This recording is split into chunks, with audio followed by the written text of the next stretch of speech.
Listen. Good morning, good afternoon, good evening. What's missing from prediction? At this point, everyone has made their predictions for the year, but there is one thing many people get wrong. Predictions are not about innovation. They are about pain and what is causing it. This industry is risk averse, and everyone wants to continue doing what they are doing. But there comes a point when it is so painful to continue that something has to change. Having something that is a 10 times or even a 20 times improvement over something considers non-essential isn't worth talking about. It is like Amdahl's law. It's no matter how much you speed one thing up, the total speed up is still constrained by the bit you can't improve. In my previous life, a technology, tech, as a technologist, as a technologist for a large ED company, I was part of the engineering team. We looked at the kinds of things that marketing said they wanted, finding the best way to solve those issues, and then helping marketing and sales to be successful within once implemented. In general, I have to say I failed. I always was considered the eternal optimist because I couldn't understand why the ESL, electronic system level design, wasn't taken off. The reason was that the people had bigger issues that they were dealing with. While they could see the aspects of what ESL might provide them, it didn't help them to get the current product out the door. In addition, the startup cost of a new way of doing things was often considered to only be possible if you had a substantial lead over the competition, and failure would not mean losing your edge. Over time, I came more a part of the marketing team, trying to understand the pain levels of customers and used that to determine why we should invest in engineering attention. Customers would never talk about it in those terms, but you had to try and find out what was holding them back and limiting progress. Of course, this always had to be separated off from bugs, which were always the most pressing pain point, and speed and capacity improvement, which are required to relieve the pain, and we had to anticipate pain for the next generation product. Technical advances are necessary, but not sufficient. Reason for adoption. In addition, I must have value in terms of cost, time to market, or advantageous performance. Beyond that, there has to be pain, while the sounds obvious. And it is quite that simple. A new tool will add to NRE, the cost must be recovered where else, be it in another location in the flow, or in area which impact production cost. The amount of cost savings must be sufficient to overcome added risk. Many startups that have fallen by the wayside blame the big EDA pricing models, but all companies I know will spend money if they all it will save money. A speed improvement is one area of a flow that is not on the critical path, does not alter the time to production unless the team that now finishes early can help out in other areas. This is often not possible. The improvement is made in a verification. It just means that additional resources are available to lower risk. Informal verification has had problems with adoption because it's difficult to put a value on finding a bug earlier in the development flow that would have been found later using existing techniques. There is some performance that matters, and some that doesn't.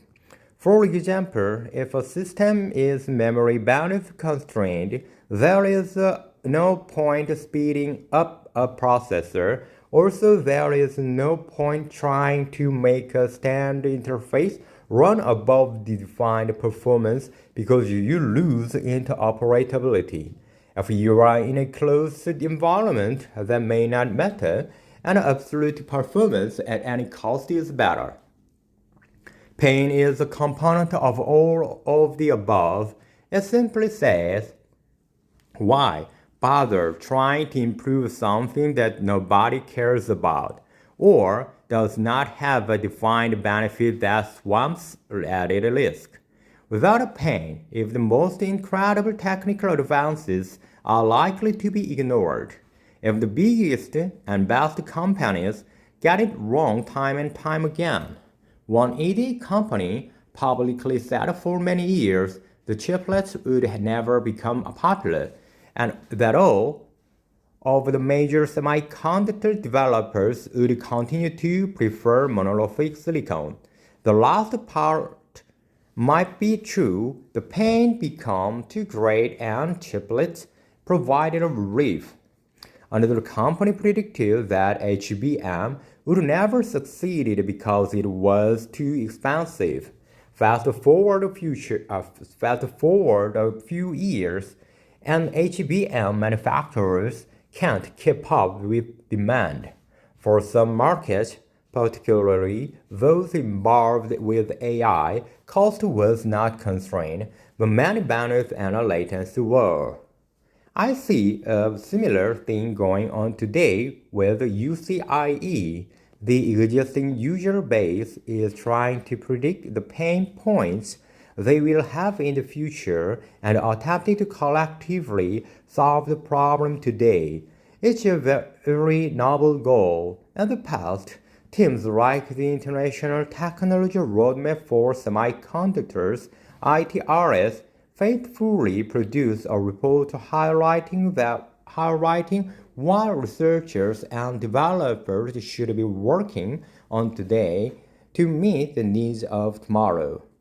Back to UCIe, and while those users are perfectly placed to feel current pain, they are nonetheless attempting to make a prediction about the future and project that the rest of the industry. The needs to pain points for rest of the industry are very different. That doesn't mean that UCI is bad. It is a learning exercise. The standard provides guidelines for IP developers to follow because without the IP, the industry cannot move forward and the IP developers cannot hope to make money. This is the only way the industry is likely to be able to overcome the pain points that they have today and those they predict in the future. What we do have to remember is that UCIe is a prediction and treats as such. Okay, next one.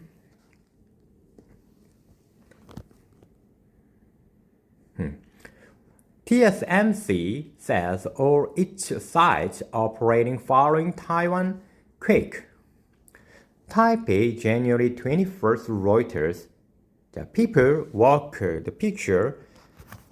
walk across the street in the front of TSMC Fab 18 at Southern Taiwan Science Park in Tainan, Taiwan, December 5th, 2024.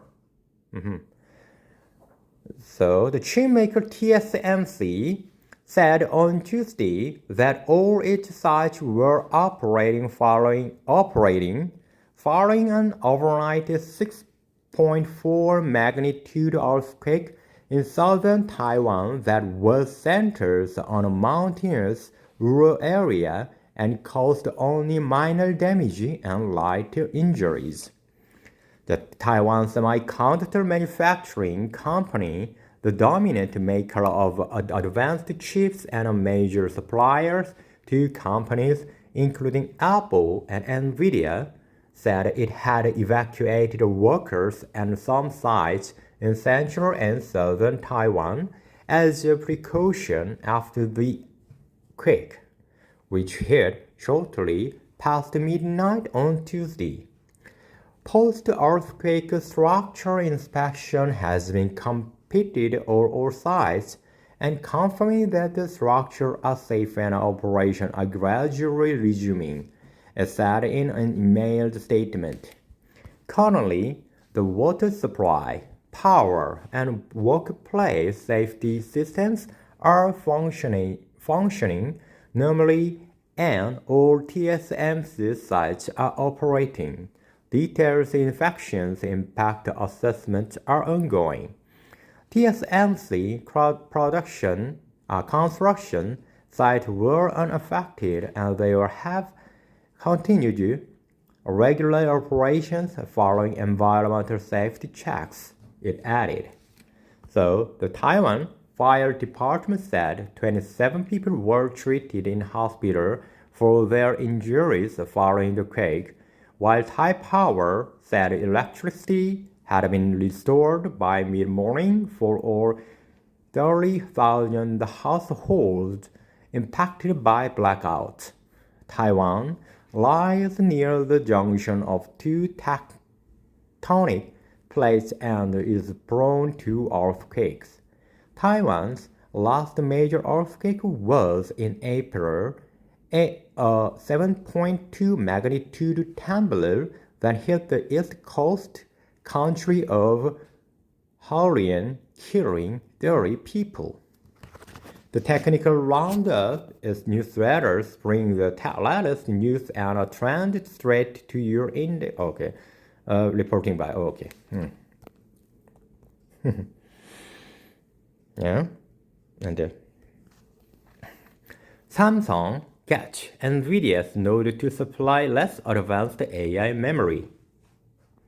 Bloomberg, Samsung Electronics Corporation has obtained approval to supply its high bandwidth memory chips to Nvidia Corporation, its company, according to people familiar with the matter. The South Korean chipmaker's 8-layer HBM3E, less advanced than cutting-edge 12-layer parts, was cleared by Nvidia in December, said the people who asked not to be named as the information is private. Those chips are going into Nvidia's less powerful AI processors tailored for the Chinese market, one of the people said. The Nvidia's approval has been long in the works as Samsung races to catch up the fellow Korean chipmaker SK Hynix Incorporation, Nvidia's go-to partner for supplying the most advanced HBM to pair with its AI chips. At CES earlier this month, Nvidia Chief Executive Officer Jensen Huang said the Samsung will have to engineer a new design, but they can do it. They are working ever fast. They are very committed to do it. Representatives for Samsung and Nvidia declined to comment. The progress are by small keeps Samsung within the reach of the SK Hynix, which had been widening its reach by launching its cutting-edge HBM chips ahead of rivals like Micron Technology Incorporation. So the SK Hynix became the first supplier to mass produce 8-layer HBM3E in early 2024 and began supplying the more advanced 12-layer variety around the end of the last year. Last year is 2024 or 2023. Its shares in SK Hynix plunged as much as 12% on Friday morning, the first trading day in the Seoul after the Lunar Year holiday, reflecting a part concern about demand triggered by DeepSeek's sudden surge to global popularity. Samsung was down just over 2%. After it reported operating profit at its chip business, the fell shy of expectations. Micron fell in the US to respond to the news of NVIDIA approval. The high bandwidth memory is essential to the AI task since it has given memory makers a lucrative way to lucrative lucrative lucrative lucrative way to participating in the flood of spending of artificial intelligence training and development. Unlike other types of memory, the difficulty of the producing it has made it highly profitable and less susceptible to wide swings in the balance of supply and demand. Last year, Samsung's chip division chief John Yong-hyun apologized for disappointing the region and acknowledged delays in winning NVIDIA certification. Under John's leadership, Samsung has reorganized its teams of engineering and ratcheted up their research and development expenditure, hoping to reverse its market position with the next generation of HBM chips or HBM4. Both Samsung and SK Hynix aim to become NVIDIA's main vendor for HBM4 chips as they work to mass produce them in the second half of this year. HBM is a type of high-performance chip that stacks DRAM chips for a faster and more energy-efficient data process, which is increasingly become essential as demand for artificial intelligence surges. Okay, next one is this is correct times. Microsoft Meta CEOs defend hefty AI spending after DeepSeek stunned tech world. The Qwen and DeepSeek logos are seen in this illustration taken Wednesday, Reuters Yonhap. Days after Chinese upstart DeepSeek revealed a breakthrough in cheap AI computing that shook the U.S. technology industry. The chief executives of Microsoft and Meta defended a massive spending that they said was the key to staying competitive in the new field. DeepSeek's quick progress has stirred doubts about the lead America has in AI with models that it claims can match or even outperform Western rivals at a fraction of the cost. The U.S. executives said on Wednesday that building the huge computer networks was necessary to solve growing corporate needs. They're investing very heavily in capital expenditures and infrastructure is going to be a strategic advantage over time. So Meta CEO Mark Zuckerberg said on a post-earnings call, the Satya Nadella, CEO of Microsoft, said the spending was needed to overcome the capacity constraints that have been hampered the technology giant's ability to capitalize on AI. As AI becomes more efficient and accessible, we will see the exponentially more demand, as said on a call with the analysts. So Microsoft has earmarked $80 billion for AI in its current fiscal year, while Meta has pledged as much as $65 billion towards the technology. That is a far cry from the roughly $6 million DeepSeek said it has spent to develop its AI model.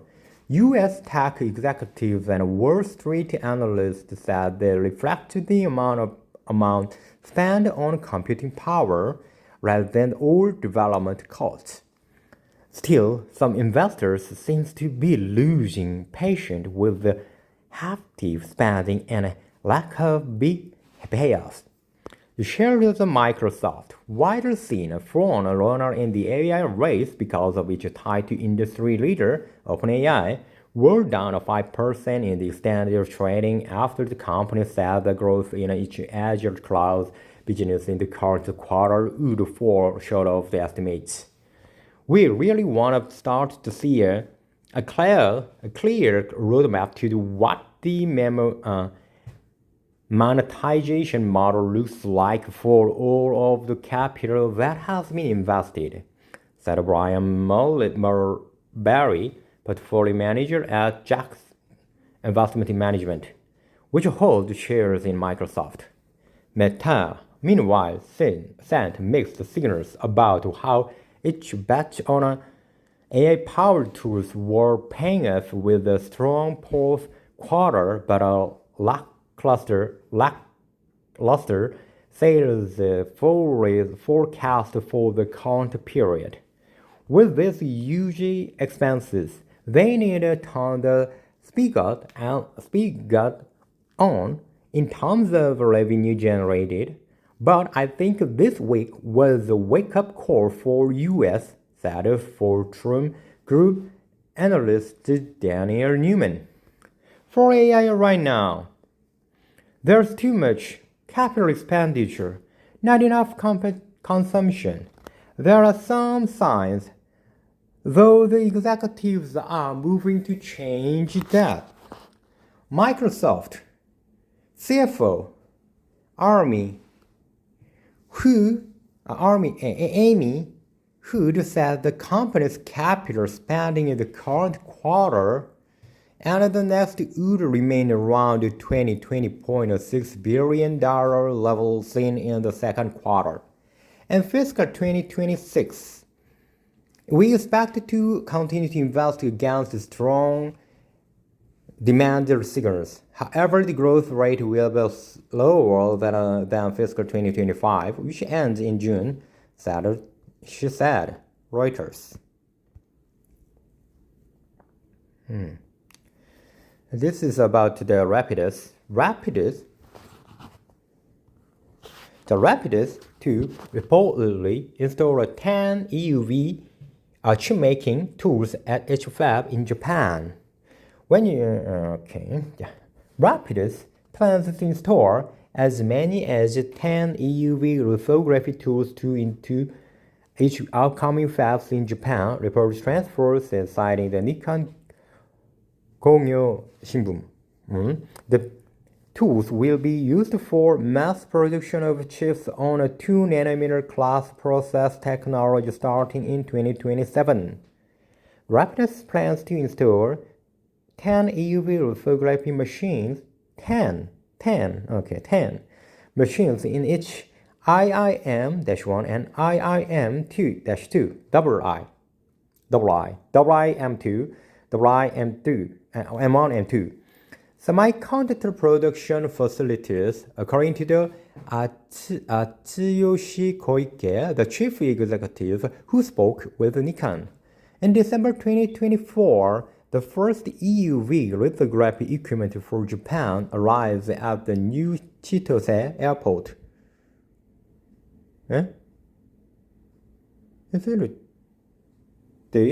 Marking a key milestone in Rapidus development and the drivers of Japanese semiconductor industry.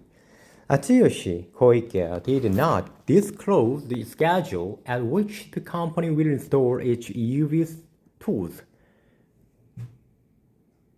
The lithography systems to be installed at the IIM and went over the next couple of years, with the remaining set to be installed at the IIM-2 later. The company also did not disclose which machines it is going to use, but since it is installing the ASMR's TwinScan NXE 3800E, it's likely that it'll use those tools at IIM2, IIM1, and one TwinScan NXE 38000 e-scanner can process up to 20 wafers per hour at a dose of 30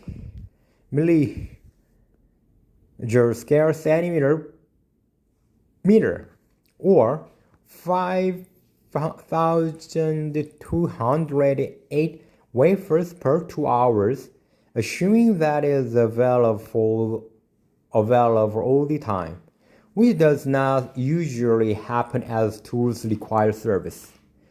It's hard to estimate the actual production capacity of Rapidus IIM2 based on the number of installed tools. At 3 nanometer, the total number of mask layers can land in the 100, 120 more range. So that depending on the complexity of the design of them, 20 to 25 are EUV layers, though these varies by foundry and design.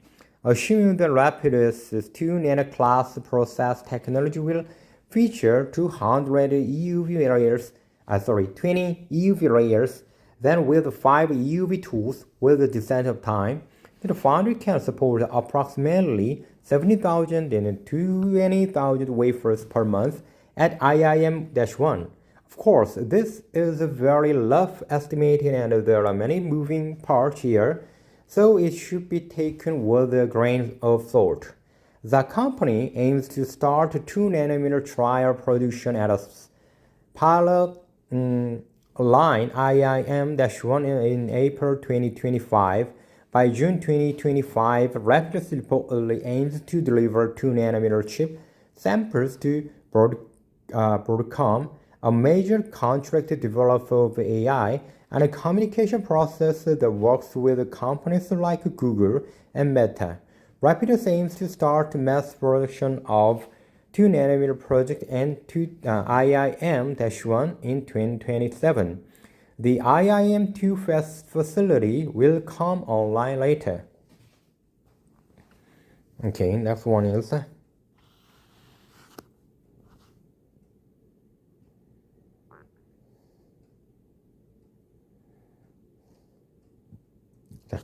China. This is about ASML. The China ear behind ASML's chip-making machines, CFO Dustin says. The China companies have made technological leaps that have surprised observers despite attempts by the US to stifle Beijing's ambition. Bloomberg did. It will take China years to catch up with the ASML Holdings chipmakers technology, according to a senior executive in the Dutch firm. Never say never. Chief Financial Officer Rogan Dassan said in an interview at a company headquarters in the Eindhoven, the Netherlands, adding that the ASML is far ahead of Chinese competition. Our technology is very advanced and has cost us many years to get where we are today. Chinese companies have repeatedly made technological leaps that have surprised observers despite attempts by the US to stifle the Beijing ambitions through export control. The Chinese startup DeepSeek on Monday Roger Dussin, CFO of ASML, speaks at the announcement of the fourth quarter result in the Eindhoven, Netherlands, January 29th, 2025. The Chinese startup DeepSeek on Monday should market with an artificial intelligence model that offers comparable performance to the Western large language models and a fraction of the cost. The researcher from Canada, based on the consultancy Tech Insight this week, said Changshin Memory Technologies advanced chip-making manufacture techniques in ways that had not previously seen in China. However, China still lags behind its ability to manufacture the most advanced chips and equipment needed to make them. The ASML has a monopoly the lithography machines that help world's large semiconductor companies produce advanced chips that power everything from Apple's iPhones to NVIDIA's AI accelerator. Okay, today. Thank you for your time. See you next time.